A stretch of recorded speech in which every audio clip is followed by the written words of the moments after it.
เล่นเล่นเล่นเล่นเล่นเล่น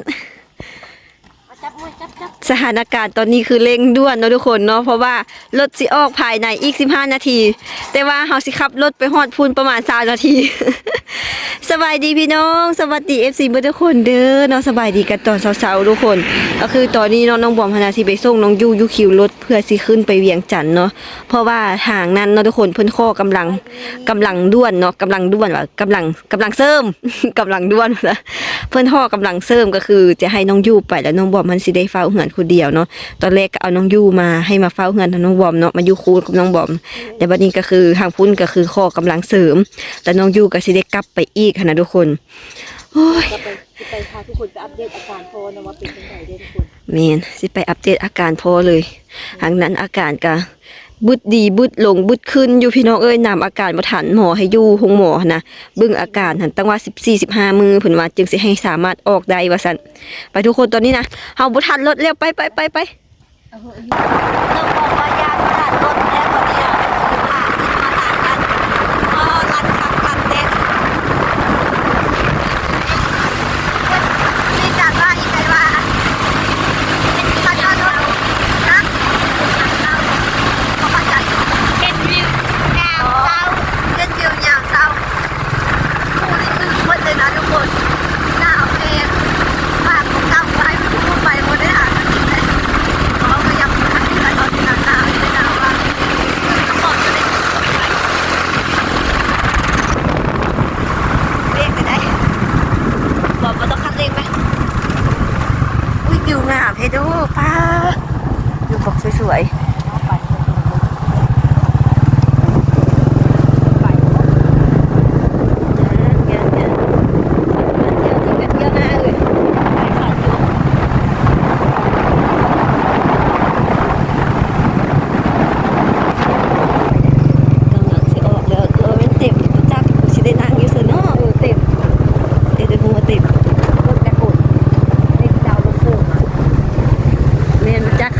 คนที่บอกแล้วว่าเขามาเสิร์ฟมาซื้อฟ้าได้ลมได้เต็มแล้วว่ะอุ้ยเต็มเทบอกเต็มละเอามือเจ้าอยู่ดูจะไปหาไปดูก่อนเด้อรถเต็มแล้วว่ะเนี่ยตุ้มมันจะเต็มเกือบเขาต้องเข้าสิเดือใดได้อันเกือบเข้าไปเบิ่งก่อนเด้อวินาทีสุดท้ายอีหลีของสุดๆเลยเอาเกือบเอาซิงรถเกือบตกรถมาซ่อมก็ตอนนี้คนเจ็บหูเขาขับรถมาไหวดิอึ้งว่าสั่นเอาเด้อสิกลับก็ได้บัดนี้เด้อเดินทางปลอดภัยบ๊ายบายอายุเงินกะระมัดระวังบึ้งเด้มันบ่เป็นตาย่านสิย่านน้ำฝนนั่นแหละมันบ่ย่านนะเมื่อคืนนี่ก็ได้เนาะย่านนั่นเด้อนะมันย่านน้ำฝนเฮานี่นะคนเฮามันรอดไปเองเมื่อคืนนี่ก็อยู่กับกัน2คนแล้วอยู่ๆละอันเพิ่นโทรมาแล้วแฮงเอาอัตตาว่าเอาแฟนต้ามาอยู่แทนที่สิอุ่นใจบ่แทนที่สิย่านกันเก้าบอมอัดตู้มั้ยบอมอย่างว่าบ่ย่านอัดหมดแล้วมีทางไหนอัดอยู่โอ้ยเอาเดินทางปลอดภัยไปบายอยู่ทางคุณกาไปเบิ่งพ่อเบิ่งแม่เด้อก็เมื่อบึ้งเพิ่นนั่นแหละเบิ่งเพิ่นอยู่ทางพี่กะเพิ่นมาบึ้งตัวเองเด้ทางพี่ก็ได้นะเดี๋ยวสิบึ้งทางทำเองดอกบึ้งแล้วบ่ต้องเป็นห่วงกันอยู่กับกินสิไปเลาะตู้เงินเอาไว้เพิ่นไปแล้วขึ้นก็เด้อไปบายตอนนี้ก็คือรถออกแล้วทุกคน 7:30 เนาะพอดีครึ่งเป๊ะๆเลยเขาก็ออกอะไรไม่ชิมอ่ะเฮามาเบิ่งกันว่าเฮาสิหมดเวียงเจ็บหูขนาดเล็งรถมาย่านบ่ทันบ่สิแม่ธรรมดาใส่ข้าวน้องบอกกับน้องอมวยยังบ่มาปานนี้ยังท่าเอารถออกอยู่มื้อนั้นใส่แล้วได้สิให้หมู่อ้วนขึ้นแต่เรารู้จักเดี๋ยวรถอยากให้บาดก็จับจานรอคือจับจานรอคือเนี่ยเอ้ยเนี่ยนอนในบาดกว่าเจ้าเราเอ้โอ้จับรถจับยางนะครับตอนนี้ก็คือพากันได้รอให้ขบวนรถบ่แน่ใจว่ามันเป็นขบวนรถอย่างทุกคนมีตำรวจเต็มเลยตัดภาพมาอีกทีนึงทุกคนตอนนี้เราก็คือมาฮอดบ้านข้าวบ้านไฮละมาแวะลง ลงมาแวะซื้อข้าวจี้มาแวะลงสันลงมาแวะซื้อข้าวจี้แล้วก็จะเดินทางต่อพี่น้องไม่ได้ถ่ายอย่างหลายให้พี่น้องเบิ่งเด้อก็คือแบบไม่อยากคิดสภาพเลยอยู่ในรถขนาดทุกคนทางวุ่นทางกันเดินไปตอนนี้ก็จะเดินทางต่อแล้วพี่น้องไปเจอกันอีกทีนึงอยู่เวียงจันทน์เลยเนาะมีเพิ่นซื้ออันส้มหมูจ้าจิเมนส้มหมูเด้บอลนะ ยังบ่ทันถึง ยังบ่ทันเชิงวะ3 สันยังพอได้อยู่นี่พอได้กินอยู่ซะนะ เอาสมอยู่เรื่องเราแล้วคนไหนเห็นเนี่ยใช่เจ้าลูกค้าเลย ซื้อส้มหมูเด้เดี๋ยวก็5มัดเนาะ5อัน5อัน25,000ว่ะ อันนึงหาพัน ก็ไข่ก็เห็นต้นหมูอยู่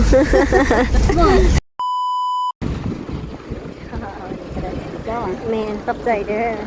ทุกคนตอนนี้เราก็คือฮอดคิวรถปิดที่เหียบห้อยแล้วก่อนสิฮอดใดพี่น้องลมกระพัดจอยๆอยู่ ตอนนี้น้องยูก็คือฮอดเวียงจันทน์เป็นที่เหียบห้อยแล้วแต่ว่าเรายังท่าเอื้อยมาฮับอยู่เนาะอยู่คิวรถอยู่ตอนนี้นะบ่ได้ถ่ายบรรยากาศให้ทุกคนได้เบิ่งซ้ำว่าการเดินทางมาเวียงจันทน์เป็นจังไดเด้ทุกคนก็คือแบบเมื่อยแห้งทุกคนบ่มีอันโอกาสสิได้ถ่ายเลยรับตลอดทางทุกคนเนาะก็คือเพิ่นจอดหยุดอยู่ตลอดเลยแล้วก็เมื่อกี้นี่ก็ไปส่งคนจีนเนาะเพิ่นสิไปคิวเพิ่นสิไปสถานีรถไฟแต่ว่าเพิ่นบ่ฮู้ว่าสิไปจังไดนะก็เลยว่าขึ้นรถสายที่น้องยูมาแล้วให้เพิ่นไปส่งฮอดอยู่หน้าสถานีเลยก่อนสิมาฮอดทุกคนตอนนี้ก็เป็นเวลา 11:18 นาทีก็ถือว่าโอเคอยู่นะทุกคนเนาะเพราะว่าเฮาออกมาเช้าเฮาออกมาแต่ตอน 7:30พุ่นน่ะทุกคนก็ระยะเวลาก็ประมาณนี้เลยทุกคนขี่มาก็ได้โอ้เส้นทางคือแบบโหดหายมากก็บ่ได้โหดปานใดทุกคนแต่ว่ารถนะโหด เสียงมันดังตุ้งตังโอเคทุกคนเดี๋ยวตอนนี้ครับคือสิท่าให้เอื้อยมาครับก่อนเนาะสิท่าอยู่เอื้อยเพิ่นกำลังออกมาเนาะทุกคนตอนนี้ก็คืออาจารย์เพิ่นมารับเฮาเลยเด้อมอนเท่มอนมาพี่น้องไปเดี๋ยวตอนนี้เฮาก็คือสิขอเดินทางกลับเมืองฮองก่อนพี่น้องเดี๋ยวไปเจอกันอีกทีนึง ตื่นทุกคนตัดภาพมาอีกทีตอนนี้ก็คือเฮาอยู่โรงหมอแล้วเด้อเนาะก็คือเฮาก็มาฮอดเฮาก็พากันแต่งอยู่แต่งกิน แล้วก็ไปรับหลานมาเนาะทุกคนเนาะแล้วก็เอาข้าวมาสู้พ่อกินเอาข้าวมาให้พ่อกับแม่กินแล้วไปรับหลานมาแล้วหลานหั่นน่ะกับเอื้อยให้มาส่งอยู่โรงหมอบัดนี้น่ะตื่นแล้วรับนำทางมาหมดเลยเด้ ฮอดแล้วได้ลูกบ่ายๆซะอยู่สิขึ้นมาหาประตูแล้วยังบ่ซื่น ประตูติดฮะ ลูกสิไปหาประตูบ่ไปบ่ โอ้โว้ย เพิ่นรับมาฮอดเครื่องทางกันรับบ๊ายบายน้ำ กินน้ำบ่ได้เอาน้ำมา เรือน้ำมาน้ำใส่ไปเลยมาเฮ้ยไปซื้อให้ ไป บายสวัสดีไปซื้อ บ๊ายบายซะอยู่สิไปละเด้อซะอยู่สิไปหาประตูก่อนเด้อ โอเคป่ะแม่ ลูกกลับเฮือนเด้อ โอเค ลูกอย่าให้ฟังความแม่เด้อ โอเค โอเคแม่โอเคเป็นบ่โอเคเป็นบ่เป็นอยู่วะตะสั่งนะทุกคนใส่แผ่นหมุกดังอันนี้ล่ะเห็นตาเบิ่งเปิดเบิ่งดูเปิดเบิ่งแน่นี่หน้าตาเพิ่นน่ะใส่แผ่นหมุกดังให้อยากใส่นำก็เลยว่าใส่ให้เพิ่นแล้วเพิ่นก็มักด้วยนะ ยิ้มรอเด้ บ่นอนละติบ่ ไป บ่นอนละติบ่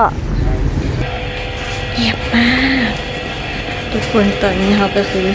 ตามหาห้องพ่อกับแม่เนาะว่าเพิ่นอยู่ห้องใดเพิ่นมาบอกว่าย่างไปซื้อว่าซั่นอยู่ในห้องเบอร์1ว่าซั่นเบอร์1อยู่ไสเนาะ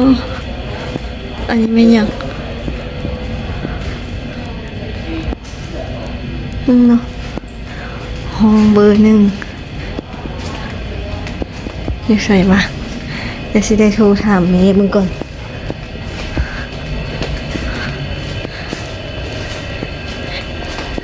มาพอนี้เพิ่นเขียนว่าห้องเบอร์1นี่ติห้องเบอร์1 ดีเฮะอ่ะมันไข่บ่ได้ดึงเฮียงวะอ๋อดึงเก็บบ่ได้ สบายดี เป็นแนวใดเนาะเจ้าปลาโทอยากกินข้าวบ่กินข้าวบ่พันยากว่ะแม่รถติดหากออกมาแต่4 โมงพุ่นนะเขาจะมากวดมาเขาบ่ช่วยนำเลยว่ะเสื้อลงนี่อีเมลบ่เอาเครื่องเลยเนาะเลยเอาดิบ่เอาเสื้อตามเสื้อก็เอาไปได้กระบายที่บ่หรือว่าเพิ่นเอาหรือว่าอยู่นั่นวะเพิ่นเหาะเอาล้านเมื่อยบ่เมื่อยบ่คนดันลงบ่บ่เป็นไข้แล้วติมื้อนี้2 มื้อนะหมดแล้ว ใครโคตรไปหูจักมื้อก็ได้ว่าใช่แล้วพอแล้วบ่ได้หมด หนาววะมากัน กินบ่เข้าเท่ากินเข้าบ่ อุ้ยเอา หนาวก็พอลงคือห่มผ้าห่ม มีได้ ก็มีเด้อเนาะยานะได้นะ มีอาการเข้าที่นอนได้ คันพรลูก บ่เปิดอันนี้มา เรียกว่าอันนี้ทัวอันนั้น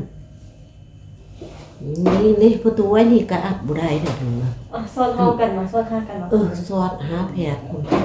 อันอัดแล้วมันลอกเลย เดียวกันนี่แหละที่ได้ตู้นั่นน่ะตู้เปิดเนี่ย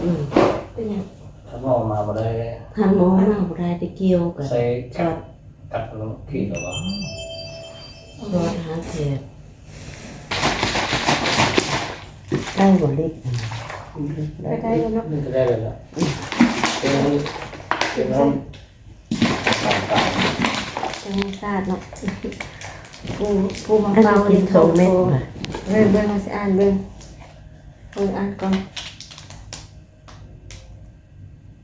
1 เม็ด2แม่บ่ได้ทอกหลายเม็ดกิน1 เม็ดแล้วกินเม็ดน้อยนั้นตอนนี้ยังแม่ทอกท้องทุกคนเฮ็ดโอลิฟแล้วก็เอาซื้อยาให้กิน เทื่อที่1บ่เป็นเทื่อที่2เป็นน้ำเทื่อที่3ก็เป็นน้ำ กินรัดไว้ดึกมาวันที่เนี้ยพอตอนนี้ อันนี้2ว่ะ ซึ่งพอหันนะเป็นอันเดียวก็เพิ่นเม็ดเดียว พอหันเป็นอันซึมเสื้อในกระแสเลือดเพิ่นว่าอันเดียวก็ ๆเข้าในเสร็จเลย เพิ่นว่าอันเดียวก็ซึมเสื้อ พญาติดื้อยา แล้วก็จังหา มีพยาธิ ตัวซึ่งเสือกระเซเลือดนี่เป็นพญาติดื้อยา พยาธิดื้อยา ซึมเสื้อในกระแสเลือด เม็ดเลือดข้าวขึ้น เบาหวานขึ้น แล้วเป็น กระสึม ตั้งทรงขึ้น ชื่อแต่ว่ามัน มันอ่อน กระลุกมาอย่างไร มันอ่อนก่อนอันนั้นบ่แม่นคือ พญาติท่านแก่กว่ายาแล้ว เขาเอิ้นว่าพญาติดื้อยา ยาวเรื่องดื้อยาซึมเสื้อกับซึมเสื้อ อันเดียวกัน หาหมดแล้ว ซึมเสื้อ ตกลงสันทมิดเขาจะไปท่าหม้อเองก็ได้ เที่ยงกัน อันนี้กวดสะดิ้วมือวะก็คือตอนนี้หมอเพิ่นมากวดถาดน้ำตาล ต้องกวดเซาแรงหรือว่าถาดน้ำตาลนี่พอเซาสวยแรง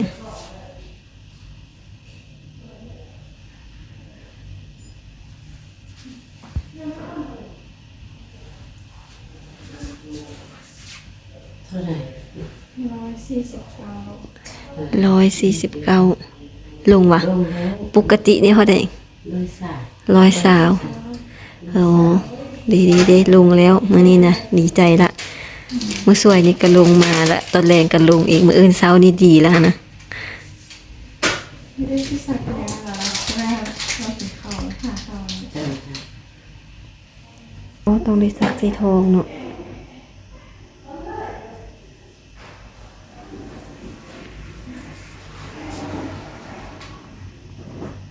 ซักใส่บนอื่นดีบ่ได้ละแม่นบ่ต้องได้ซักใส่ทองว่ะ ไม่มันต้องได้อยากให้มันเอาไปดูกองหนัง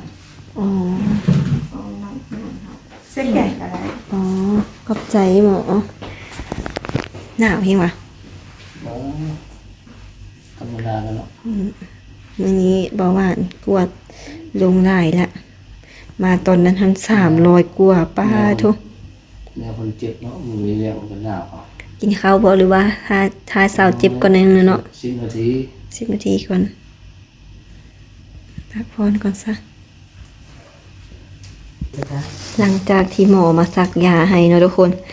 ก็สิมาหาเขาวให้พ่อกับแม่กินก่อน เพราะว่าซักยาแล้วเพิ่นให้กินข้าวตอนนี้ก็เป็นเวลา5:30 นาทีนั่นก็คือ 17:2017:30เพราะว่า20ครึ่งหมดว่าสิกินข้าวเฮาก็คือไอ้อาหารเบาๆให้พ่อกินก่อนก็คือลวกผักต้มซีน อะไรล่ะ เสื้อดีมัน มีแกงเห็ดนำอีพ่อกินได้อยู่ว่ะแกงเห็ดกินบ่ได้ป่ะกินได้แต่ลวกผักลวกผักกับอันมักบวบเมื่อวานนี้พากันลือมักบวบ สว่างหวาน มันมานเฮงว่ะ คือเรื่องตี แกงมื้ออื่นแกงมักบวบเสื้อเกลือฮะคันว่าตุ่ม มันหวาน มันว่านี่หม้อป้าเอาบวบเพื่อเอาจังว่าถ้ากัน ไม่ จัง ได้ ว่า หลงเอาเมื่อเด็กหัวน้องก็กันไม่กินข้าวหลาม กินข้าว ไม่ลงมาเมื่อ2 หลัก 3 หลัก มาเด้อพี่น้องกินข้าวแรงกันเด้อ ไม่มี ได้แล้วนะก่อนนะบวกอันนี้จะขะเหนียงเลยเขามากบวกอันนี้น่ะมันง่ายดีก็ต้องไปซ่อม บนได้ ควาย กินบ่ไม่ต้องซ่อมกินไปเลยกิน กิน กินข้าว อาหารก็มักเลยกิน แกงเผ็ดนี่แกงเผ็ดฮ้อนๆก็จะกินข้าวสำหรับมื้อนี้นะ เพราะว่าขอบุบึ้งเขาต้องเบื่อคุณมาอาบน้ำจะไม่ได้อาบแต่บอกผมรู้สมอง ม้วนน่ะ อาบน้ำมันบ่อีกพอค่ะ ดึงหัวแล้วมันทอดชั่วโมงนี่คือลวกไก่ม มันเป็นเดี๋ยว อ๋อหนูเปิดเนาะ มันเป็นก๊อกไงวะง่ายนี่ ไปใช้สมุนก็ได้เก็บได้อาบน้ำหนู จะไปแล้ว มึงอ่ะกี่โมง มันจะหูแล้วเขาในก๊อกมันอุ่นเถ ตอน อะ นี้ยากเลยนะกินน้อยนึงเลยยากนะ อืม แต่ว่ากินกับนุ่งสักคำแล้วก็ นี่สีครบมันจะเล่นวางนั่นแหละจะไปล้างเองเนาะ มันต้องแล้ว เดี๋ยวมันนั่นแล้วพอ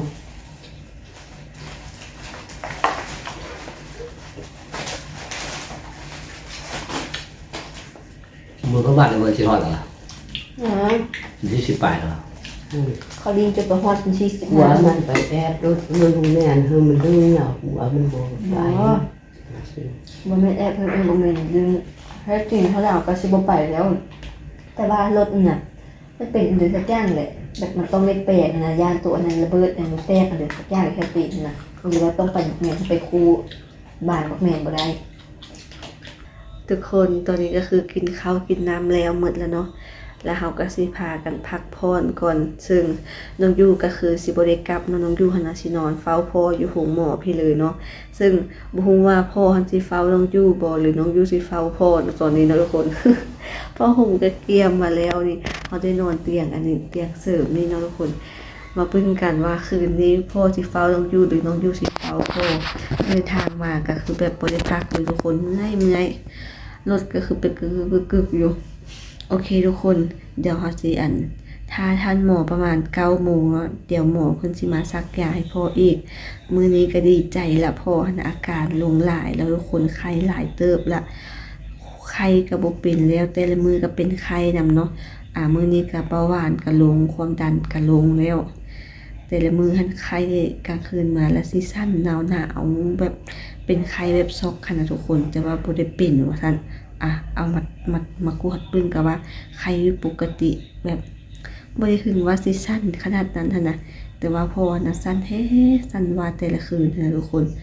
แล้วมื้อนี้หั่นนะบ่เป็นไดละเดี๋ยวมื้อกลางคืนอีกน้องยูสิเฝ้าพ่อมื้อนี้นะโอเคทุกคนเดี๋ยวถ้าประมาณ9 โมงเนาะเดี๋ยวท่านหมอเพิ่นสิมาซักยาให้พ่อแล้วตอนนี้ก็คือสิพากันพักผ่อนก่อน เงียบแหงอยู่ห้องหมอก็ได้ เว้าแหงกับบ่ได้ปานอยู่เหือนโลด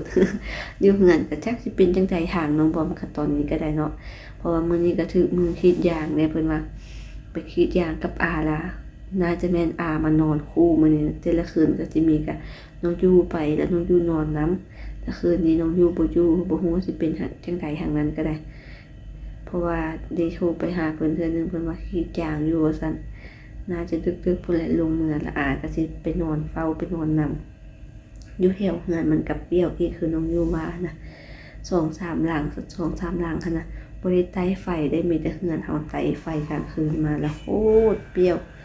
โอเคทุกคนเดี๋ยวเฮาสิเฝ้าพ่อคนเดียวมาอัปเดตอาการพ่อให้ทุกคนฟังอีกเทื่อเด้อ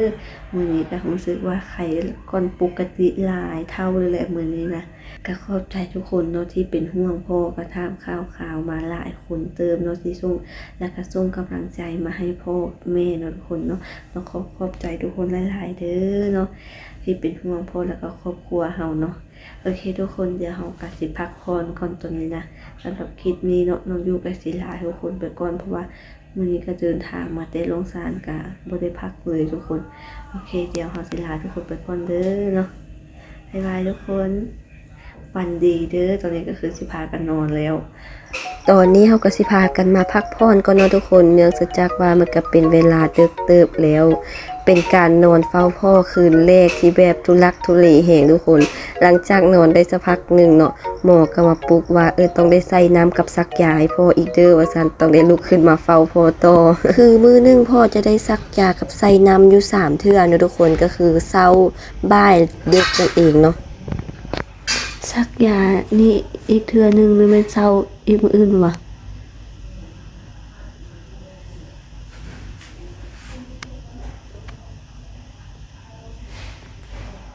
ทุกๆแหล่งต้องมาใส่น้ำขวดน้อยอยู่เนี่ย แม่ก็ได้อยู่ใส่3 เดือน อ๋อเศร้าสวยแรง